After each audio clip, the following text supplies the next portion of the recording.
हा पुरोगामी विचाराचा महाराष्ट्र आहे. शिवशाहू फुले आंबेडकरांच्या विचारांचा हा महाराष्ट्र कायम प्रश्न विचारायचे की महाराष्ट्राला महिला नेतृत्व कधी मिळणार.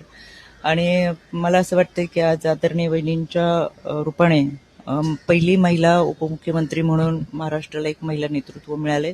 याबद्दल मी राज्याचे मुख्यमंत्री आदरणीय देवेंद्रजी फडणवीस साहेब, उपमुख्यमंत्री आदरणीय एकनाथजी शिंदे साहेब, राष्ट्रवादी काँग्रेस पक्षाचे सर्व पक्षश्रेष्ठी यांचे विचारांचं, त्यांच्या निर्णयाचं मी मनापासून स्वागत करते.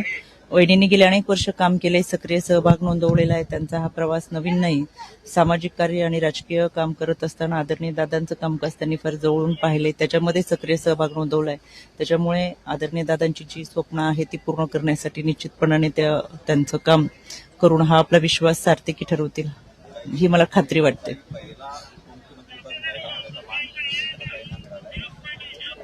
एक राज्य महिला आयोगाच्या अध्यक्ष या नात्याने खऱ्या अर्थानं महिला धोरणाला इतकी वर्ष पूर्ण झाल्यानंतर महाराष्ट्राला पहिली महिला उपमुख्यमंत्री मिळाली आहे.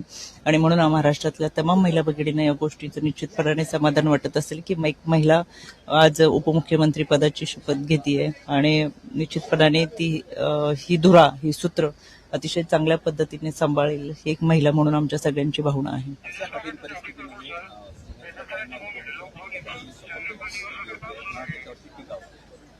खरं तर आपल्या सगळ्यांना परिस्थिती माहिती आहे. दादांनी एक क्षण सुद्धा स्वतःसाठी घालवला नव्हता. अगदी शेवटचा क्षण सुद्धा कागदपत्रांमध्ये गेलाय आणि कामासाठी गेलाय, सभेला जात असताना गेलाय, नागरिकांचे प्रश्न सोडवण्यासाठी जात असताना गेलाय.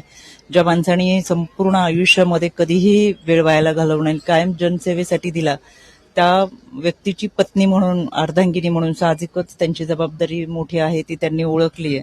आणि म्हणून असं वाटतं की भावना महत्वाच्या आहेतच, पण त्याच्याही पलीकडे जाऊन कर्तव्य सुद्धा महत्वाचं आहे. आणि म्हणून जन्म देणारी मातृतुल्य आई आणि अर्धांगी यांच्या इतक्या वेदना इतर कोणाला झाल्या नसतील कदाचित, पण त्या दोघींनीही त्यांच्या वेदना बाजूला ठेवून जो जनसेवेचा आपल्याला वारसा चालवायचा आहे तो पेलण्यासाठी हे दुःख बाजूला ठेवत खऱ्या अर्थानं आपल्या कर्तव्याला प्राधान्य दिलंय. आपण सगळेजण त्यांना साथ देऊयात. टीका ही होतच असते. मला